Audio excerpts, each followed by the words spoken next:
unless a fist actually connects with your face. Every single insult thrown at you is a hallucination. It creates zero physical damage. None.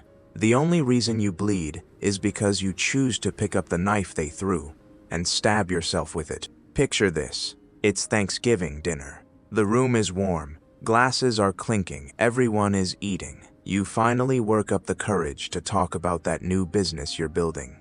You feel proud. Then, from across the table, your brother-in-law clears his throat. He smiles, that shark-like passive-aggressive smile, and says loud enough for everyone to hear, "Oh, so you're still playing pretend with that little hobby. When are you going to get a real job?" The table goes quiet. A few polite, awkward chuckles ripple through the room. Your stomach drops through the floor. Your heart starts hammering against your ribs like a trapped bird. Your face burns. You want to destroy him. You want to flip the table. But what do? You freeze. You force a weak, pathetic smile. You look down at your plate and mumble something about market trends. You didn't eat the rest of the night. Later, lying in bed at 3 a.m., you are staring at the ceiling, replaying that moment over and over again. You are imagining all the witty comebacks you should have said. You are drowning in self-loathing. You aren't mad at him. You are mad at yourself. Why? Because in that moment, you handed him the remote control to your nervous system. You let a vibration of mere sound waves hijack your brain, spike your cortisol, and ruin your week. You let an NPC, non-player character, dictate your reality. Most people live their entire lives like this. They are puppets, dancing whenever someone pulls a string. But today, we cut the strings. I am going to download 4 specific mental frameworks into your brain. These aren't coping mechanisms. These are weapons. By the end of this video, you won't just tolerate disrespect. You will become invisible to it. Let's wake up. First, stop beating yourself up. You aren't too sensitive. You aren't weak. You are just running an outdated operating system. Here is the cold, hard truth about your brain. It thinks it's still living in a tribe of 150 people in the Stone Age. Back then, if the tribe rejected you, you didn't just feel sad. You died, you starved, or a tiger ate you. So, your brain evolved a safety mechanism. It treats social rejection exactly the same way it treats physical pain. Neuroscientists have proved this. When someone insults you, the same part of your brain lights up as if I just smashed your hand with a hammer. But here is the glitch. You don't live in a tribe anymore. You live in a city of millions. If your boss yells at you, or some anonymous troll leaves a nasty comment on your Instagram, you aren't going to die. You still have a roof. You still have food. But your lizard brain doesn't know that. It hits the panic button. It floods your system with cortisol. It screams, "Fix this. Make them like us, or we die."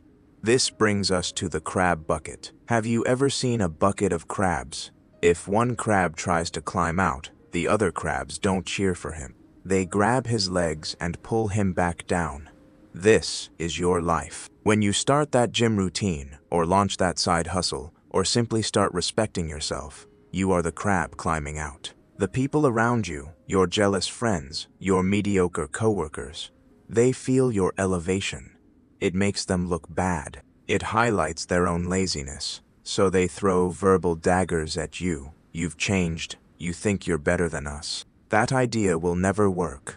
They aren't trying to help you. They are trying to pull you back into the bucket so they can feel comfortable again. The fix: update your software. When you feel that sting of an insult, tell yourself, this is a false alarm. That pain isn't real. It's a phantom limb. Acknowledge the glitch and step over it. Now that you know why it hurts, let's talk about why they do it. And this is where dark psychology gets interesting. You think the person attacking you, the gaslighting partner, the toxic manager, is strong. You think they are a monster. Wrong. They are an addict, and you are their drug dealer. Every time you react, you are feeding them. Let's look at this through behavioral psychology. It's called a Skinner box. Imagine a rat in a cage. It presses a lever, and it gets a food pellet. Press lever, get food. Press lever, get food. Now, imagine you are the lever. When they insult you, press lever, and you get angry or cry or try to explain yourself. Food pellet. You just taught them to do it again. You think you are defending yourself. You think if you just explain your side of the story logically, they will say, "Oh, I'm sorry, I was wrong." Wake up. They don't want logic. They want narcissistic supply. They want to know they have power over you. They want to see your face turn red. They want to hear your voice shake. Even negative attention is still attention. If you scream at them, they win. If you cry, they win. If you write a 3-page text message explaining your feelings, they win big time. Why? Because you just spent your valuable energy on them. You proved that they matter. There is a concept called the JADE technique. It stands for justify, argue, defend, explain.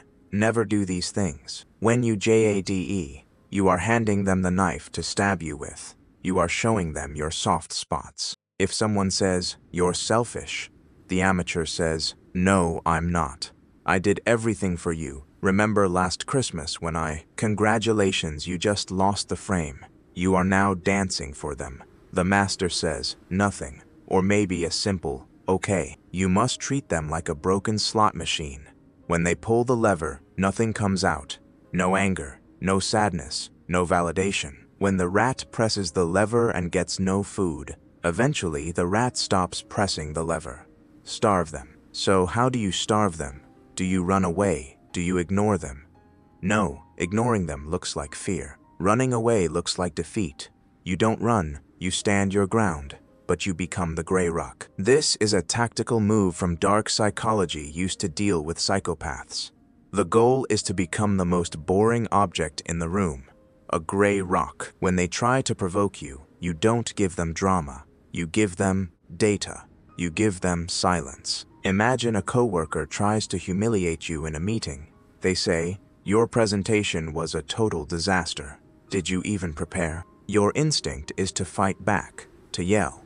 Instead, you do this. You pause. You take a slow breath. You look them dead in the eye. And you say flatly, "I see. Thank you for the feedback." And then, this is the secret. You keep looking at them. The predatory gaze. Do not blink. Do not smile. Do not look away. Just look at the space between their eyebrows. Here is the science behind this magic trick. Humans have mirror neurons.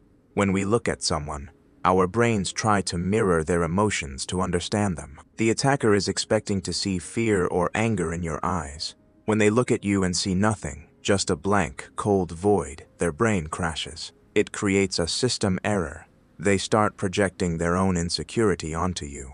They start thinking, "Why isn't he reacting? Does he know something I don't? Is he planning revenge?" You flip the script. Suddenly, they are the ones who are nervous. They are the ones stuttering. They are the ones filling the silence with awkward laughter. You didn't say a mean word. You just held up a mirror, and they got scared of their own reflection. Now let's fortify your mind. We need to build a stoic citadel. Most people are mentally weak because they can't tell the difference between a fact and an opinion. Here is a fact: you are wearing a black shirt. Here is an opinion: that black shirt makes you look old. The first one is reality. It's physics. Light waves hitting your retina. The second one is just noise. It's a story in someone else's head. The problem is, you let people gaslight you with double binds. A double bind is a trap where you lose no matter what you do. Think about your toxic family members. If you work hard, they say, "You're a workaholic. You don't care about family." If you relax, they say, "You're lazy. You have no ambition." See the trap. You can't win. The game is rigged. So stop playing. You need to install a spam filter in your brain. When you open your email inbox, you don't get angry at the spam emails. You don't write a long, angry reply to the Nigerian prince offering you millions of dollars. You just click delete. You don't even read it. It has nothing to do with you. Treat verbal attacks the same way. When someone insults you, run a quick logic audit. Ask yourself, is this mathematically true? If someone tells you, "You are worthless," is that a fact? Can you measure worthless with a ruler? Can you weigh it on a scale? No, it's a hallucination, it's spam. Marcus Aurelius, The Emperor of Rome said it best: take away the opinion, and there is no harm. Imagine life is a delivery service. People are constantly trying to hand you packages filled with trash, their anger, their insecurity, their trauma. But here's the thing: you have to sign for the package. If you refuse to sign, if you refuse to accept the premise of their insult, the package stays with them. They have to carry that heavy box of trash home. Not you. Let them keep their trash. You have an empire to build. We have built the walls. We have dug the moat. Now, we need to talk about the castle itself. Here is the final ugly truth. The reason an insult hurts is because part of you believes it is true. If I walked up to you and said, "You have green skin and 3 eyes," you wouldn't get angry. You would think I'm crazy. You would laugh. Why? Because you know it's not true. But if I say, "You are a fraud, you don't know what you're doing, you are just lucky," if that stings, if that makes your heart stop, it's because you are secretly terrified that I am right. It's called imposter syndrome. In psychology, Carl Jung called this the shadow. It's the bag of skeletons you drag behind you, all the parts of yourself you are ashamed of, your laziness, your greed, your insecurity. Your enemies are smart. They can smell your shadow. They poke the exact spot where you are already wounded. So, how do you stop them? You steal their ammunition. Think of the final rap battle in the movie 8 Mile. Eminem goes on stage and lists every single bad thing about himself. He admits he is white trash. He admits he lives in a trailer. He puts it all on the table, and then he hands the microphone to his opponent. And the opponent has nothing to say, because Eminem already said it. This is the ultimate power move. If someone calls you selfish, don't argue. Look them in the eye and say, "You're right. I prioritize my own life over yours." And if someone calls you arrogant, say, "Yes, I believe in myself. Why don't you?" When you own your flaws, you take the weapon out of their hands. You can't expose someone who has already exposed themselves. Stop hiding. Accept your darkness. Once you do that, their words turn into dust. Let's zoom out. The world is a noisy marketplace. Everyone is shouting over each other. Everyone is desperate to sell you their cheap opinions. They are begging for your attention. They are starving for your reaction. Most people walk through this market like beggars. They hold out a cup asking strangers, "Am I good enough? Do you like me? Please tell me I matter." And when someone spits in their cup, they fall apart. Stop holding the cup. You are not a beggar. You are the emperor. You are the sovereign of your own reality. When a king walks through the market and a peasant yells an insult at him, does the king stop? Does the king get off his horse and start arguing in the mud? No, he doesn't even turn his head. He keeps riding. He has an empire to run. You need to decide right now who you are. Are you the peasant fighting for scraps of validation in the mud? Or are you the king? You have 2 choices. Option 1, go back to sleep. Keep letting your coworker, your mother-in-law, or some random stranger on the internet control your blood pressure. Keep renting out space in your head for free. Stay a slave to the noise. Option 2, wake up. Realize that their words are just sound waves. Realize that their anger is their problem, not yours. Realize that you don't need their permission to exist. This path is lonely. It is cold, but it is the only path that leads to freedom. If you want to stay a victim, click off this video. Go watch a cat video. Go back to sleep. But if you are ready to build a mind that cannot be broken, if you are ready to become dangerous, then you know what to do. Subscribe. Join the few who actually understand power. Stop trying to win the argument. Your silence is louder than their scream.